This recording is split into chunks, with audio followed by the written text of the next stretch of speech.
Welcome to chapter 20. Chapter's title is No, and we are here in class 8. This poem has been written by Thomas Hood. Thomas hood की पहले भी कोई poem पढ़ी है आपने, याद है? थॉमस हुड के ज्यादातर पोएम होते हैं नेचर से related.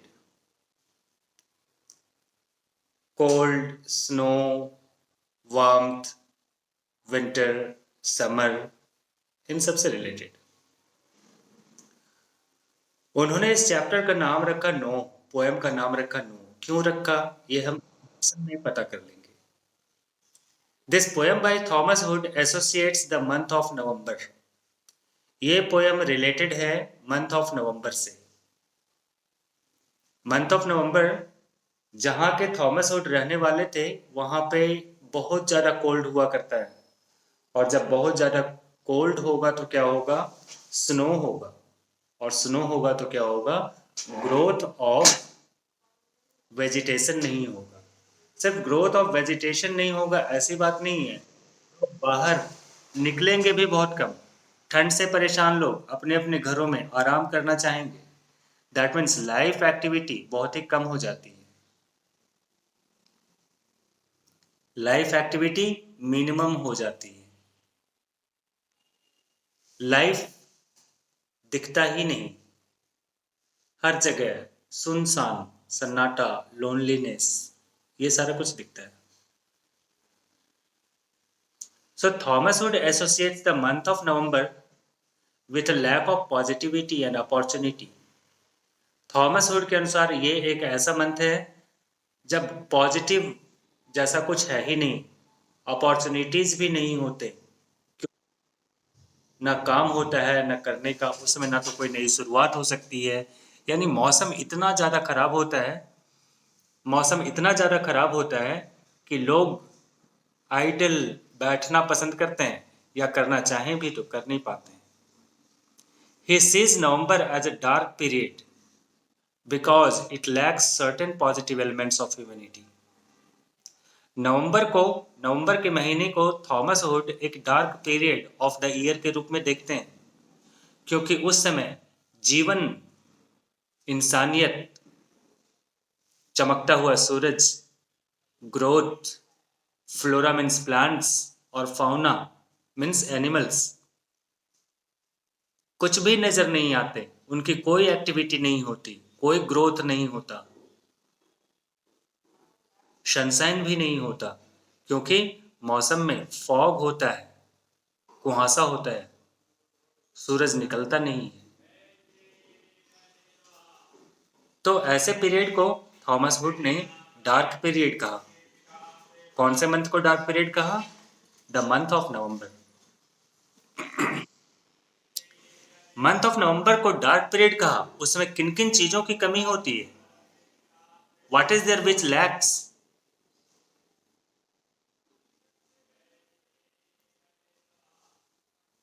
So he counts upon the lacking points. What are the elements? यहाँ पे कहा गया certain positive elements of humanity नहीं होते, नहीं दिखाई पड़ते। नवंबर को डार्क पीरियड थॉमस हुड ने इसलिए कहा क्योंकि उनके अनुसार ह्यूमैनिटी, सनशाइन, ग्रोथ और लाइफ से रिलेटेड कुछ सर्टेन पॉजिटिव एलिमेंट्स होते हैं, वो कहीं दिखाई नहीं पड़ते। तो वो कौन कौन से पॉजिटिव एलिमेंट्स हैं जिनके बारे में थॉमस हुड बातें कर रहे हैं? आइए हम लोग इस पोएम में देखेंगे।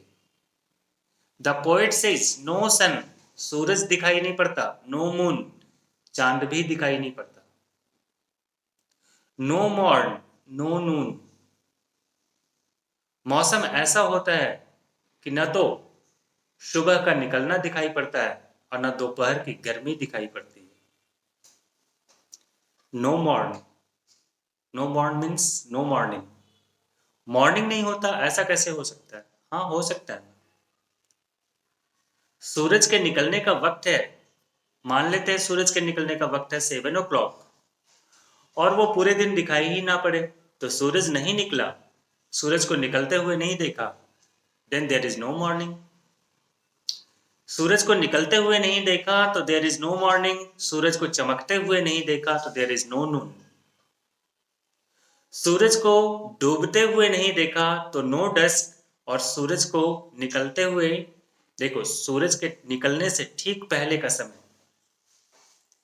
रात बीतती है और सूरज निकलता है, इनके बीच का जो थोड़ा सा समय होता है उसे कहते हैं डॉन। डस्क का मतलब वो समय जब दिन का उजाला खत्म होता है, सूरज के डूबने के बाद भी थोड़ी देर के लिए डार्कनेस से पहले लाइट होता है, उस वाले समय को कहते हैं डस्क। तो सूरज का ना तो निकलना दिख रहा है ना उसका चमकना दिख रहा है, तो हम लोग सोच सकते हैं कि ना तो डॉन दिखेगा ना ही डस्क दिखेगा। No proper time of day, दिन का तो कोई टाइम ही नहीं है, पता नहीं कब शुरू होता है कब खत्म हो जाता है, दिन जैसा तो कुछ दिखता ही नहीं। नो स्काई, मौसम इतना बुरा होता है कि स्काई तक नजर नहीं आता। नो अर्थली व्यू, और जब कुहासा गहरा होता है तो हम लोग अपने आगे से 4 कदम बाद क्या है वो भी नहीं देख पाते, तो हमें दुनिया भी नहीं दिखाई पड़ती। नो डिस्टेंस लुकिंग ब्लू, और बाकी दिनों में जब चमकीली रोशनी होती है, चमकता सनशाइन होता है, तो अगर हम लोग दूर तक नजरें दौड़ाते हैं तो सब कुछ ब्लू दिखाई पड़ता है, the sky colour is blue, वो भी दिखाई पड़ना बंद हो जाता है।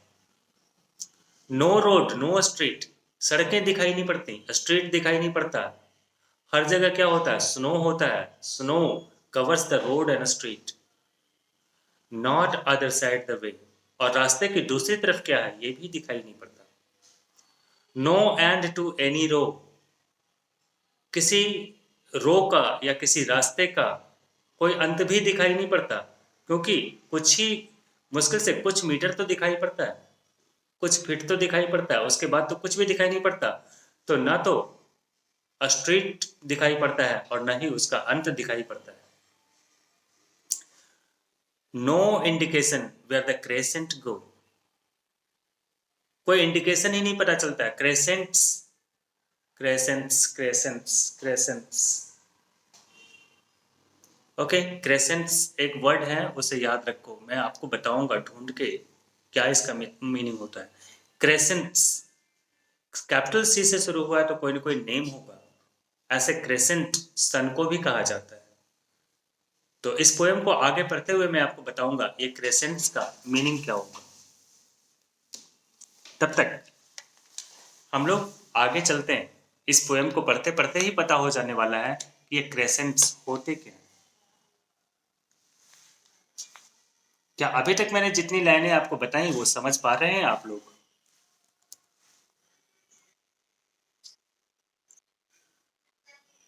किसका मीनिंग? डाउन का मतलब मैंने अभी बताया था काफी डिटेल में, रात के खत्म होने के बाद सूरज के निकलने से ठीक पहले, यानी सूरज के दिखाई पड़ने से पहले ही थोड़ी रोशनी फैल जाती है, तो सुबह से ठीक पहले का वो जो समय होता है उसे हम लोग DAWN डाउन कहते हैं।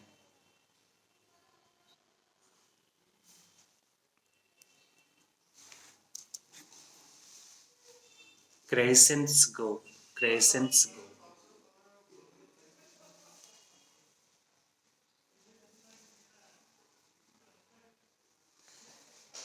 क्रेसेंट्स। चलो बताते हैं आगे। So no indication where the crescents go, no top to any steeple, no no top to any steeple, steeple steeple mountain, steeple.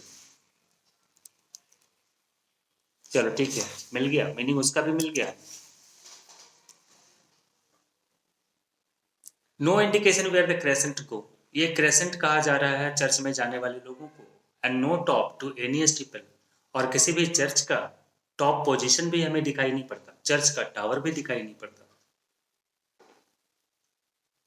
क्रेसेंट्स prayer करने के लिए चर्च में जाते हुए लोग, एंड स्टीपल चर्च की जो मीनार होती है, जो चर्च में सबसे ऊंची जगह होती है। तो हर तरफ ऐसा धुंधलापन होता है कि ना तो क्रेसेंट्स जाते हुए दिखाई पड़ते हैं और न ही कोई स्टीपल दिखाई पड़ता। No recognition of familiar people, और साथ ही साथ जान पहचान के लोग भी दिखाई पड़ने बंद हो जाते हैं। लोग क्यों बंद हो जाते हैं दिखाई पड़ने? क्योंकि वो सब के सब ठंड से बचने के लिए अपने अपने घरों में दुबके होते हैं। No कर्टसीज for showing M, know knowing M. ना तो कोई जानने वाले, ना तो कोई जान पहचान का लोग मिलता है जिससे कि कर्टसी दिखाएं, और न ही किसी भी चीज को हम लोग जान पाते हैं।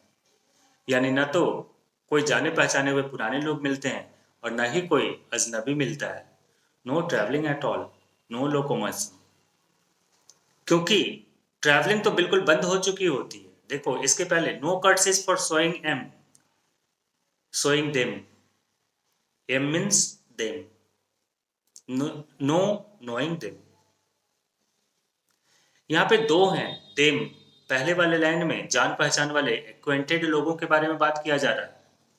फर्स्ट वाले लाइन में them refers to the acquainted people, और सेकंड वाले लाइन में M refers to unknown people, strangers. तो जो जान पहचान वाले लोग होते हैं, वेल एक्वेंटेड होते हैं, उनके साथ कर्टसीज होते हैं, मैनर्स होते हैं, हाई, हेलो, गुड मॉर्निंग, ये सब कुछ हुआ करता है।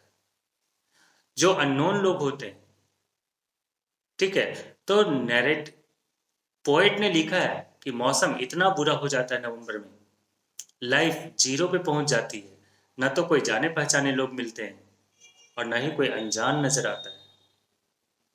और इसकी वजह क्या है? No travelling at all, travelling बिल्कुल बंद हो चुका होता है। नो लोकोमोशन, बर्फ इतनी ज्यादा होती है कि रेल के इंजन तक ट्रेन भी दिखाई नहीं पड़ते, चलना बंद हो जाता है। No inkling of the way, no inkling, no inkling of the way, रास्ते रास्ते किधर है और जाना किधर है ये भी पता नहीं चलता। No notion, no notion, notion means can anybody tell me, कोई ओपिनियन भी बिल्ड करना बंद कर देते। No inking, no inkling of the way, रास्ते का ट्रैवलिंग बंद है, लोकोमोशन बंद है, रास्ते का कोई ट्रेस नहीं है और उसका कोई अंदाजा भी नहीं मिल पाता। नो गो बाय लैंड और ओशन, ना तो लैंड पे चल के कहीं जा सकते हैं और न ही ओशन के रास्ते से कहीं जा सकते हैं। लैंड के रास्ते पे नहीं जा सकते क्योंकि बर्फ इतनी ज्यादा है, फिसलन है, रास्ते रुके हुए हैं। और ओशन से बोट, ओशन में बोट भी नहीं चल सकता, ओशन के थ्रू भी कहीं नहीं जा सकते, शिप नहीं चलेंगे क्योंकि समुद्र के ऊपर वाली सतह पे बर्फ जम गई है, पानी जम गया है। वाटर होगा तब तो सेल करेंगे, वाटर होगा तब तो बोट चलेगी, वाटर है ही नहीं, everywhere ocean is frozen. No mail no post, मौसम की ये हालत है कि मेल्स तक नहीं आते, पोस्ट तक नहीं आते। No news from any foreign coast, और विदेशों से आने वाले समाचार भी बंद हो चुके हैं। No park, no ring, no afternoon gentility, park सुनसान दिखाई पड़ते हैं क्योंकि पार्क में भी हर जगह क्या है, पार्क में भी हर जगह क्या है, पार्क में भी हर जगह स्नो है, तो लोग पार्क में घूमने भी नहीं जाते। नो रिंग, रिंग के बारे में लिखा है circular course in the hydel park, यानी पार्क के चारों ओर घूमने के लिए जो रास्ते होते हैं उसे रिंग कहा गया है। तो ना तो पार्क दिखाई पड़ता और न ही रिंग दिखाई पड़ता। नो आफ्टरनून जेंटलिटी, और जेंटलमैन जो आफ्टरनून में पार्क में बेंचों पे बैठे रहते हैं, धूप का मजा लेते हैं, वो सब भी नहीं दिखते। नो कंपनी, नो नोवेलिटी, ना तो कोई साथ बात करने वाला है, यानी कोई कंपेनियन नहीं है, नो कंपनी, कोई कंपेनियन नहीं है। नो नोवेलिटी, और न ही वो संभ्रांत लोग, वो वेल मैनर्ड लोग, ना तो कोई साथ वाला मिलता है और ना ही वेल मैनर्ड कोई पर्सन मिलता है। No warm, no warm, no cheerfulness, ये वार्म कौन सा है? गर्मी वाला नहीं, हीट वाला नहीं, ये वार्म है हमारे रिलेशन का, ये वार्म है हमारे व्यवहार का, बिहेवियर का। तो जब लोग ही नहीं मिलते हैं तो वार्म शो किनको करें? नो चीयरफुलनेस, कोई खुशी ही दिखाई नहीं पड़ती। नो हेल्पफुल एज, और हेल्थफुल ईज, यानी जब हम बहुत ही सेहतमंद होते हैं तो जिस तरह का ईज महसूस करते हैं वो भी नहीं है, क्योंकि winter brings all sickness. Sickness का मतलब हमेशा ठंड लगता रहता है, कांपते रहते हैं, हमेशा सिक लगता है, ऐसा महसूस होता है। We are all sick.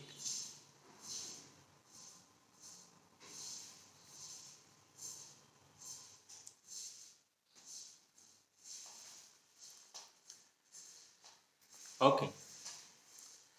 No comfortable feel in any member. कोई भी कंफर्टेबल फील नहीं करता। ऐसे बुरे मौसम में हर लोग अनकंफर्टेबल होते हैं। Nobody feels any comfort. No set, no sign, no butterflies, no bees. Shade, shade की तो जरूरत ही नहीं होती। नो शाइन, क्योंकि धूप नहीं होती। नो बटरफ्लाइज, बटरफ्लाइज भी कहीं दिखाई नहीं पड़ते। नो बीज, मधुमक्खियों को जिन्हें हमेशा बिजी कहा जाता है, the bees are always busy in doing their work. वो कभी आराम नहीं करते। कभी आराम नहीं करने वाले ऐसे बीज भी कहीं दिखाई नहीं पड़ते। नो फ्रूट्स, किसी भी पेड़ पे कोई फ्रूट्स दिखाई नहीं पड़ता। किसी भी पेड़ पे नो फ्लावर्स, कोई फ्लावर दिखाई नहीं पड़ता। पत्ते भी नहीं हैं, और ना तो फ्रूट है, ना फ्लावर है, ना पत्ते हैं, तो उसमें बर्ड्स भी दिखाई नहीं पड़ते। बर्ड्स कब दिखाई पड़ेंगे? जब पेड़ों पे फ्रूट्स होंगे, फ्लावर्स होंगे, पत्ते होंगे, तो बर्ड्स वहाँ अपने पिकनिक मनाने के लिए आएंगे। लेकिन जब ना तो लिव्स होगा, ना फ्लावर्स होगा, ना फ्रूट्स होगा, तो बर्ड्स भी नहीं आएंगे। Because there is everywhere no, so the month is called November. This is the idea of Thomas Hood. Have you enjoyed this poem? No? Don't say no. Have you enjoyed the poem? Okay. Yes. What is the meaning of motion? Motion or notion? Notion.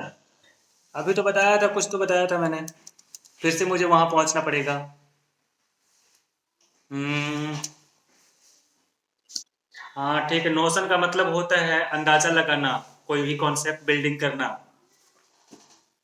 अभी अभी no notion मिल गया ना। No inkling of the way, no notion. ना तो रास्ते दिखाई पड़ते हैं और ना ही उसका कुछ अंदाजा लगाया जा सकता है।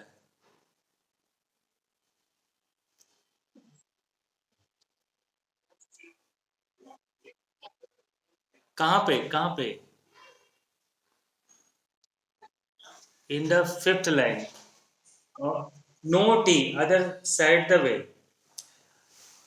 हाँ चलो चलो, मैं कहाँ बताऊँ। किसी ऐसे रास्ते पे खड़े हो, तुम एक रास्ते से जा रहे हो और वो जाके किसी मेन रोड में मिलता है, तो कैसा शेप बनता है? कैसा शेप बनता है? टी का शेप बनता है। बस बस उसी टी की बात की जा रही है। कोई टी भी नजर नहीं आता, कोई टी शेप भी नजर नहीं आता।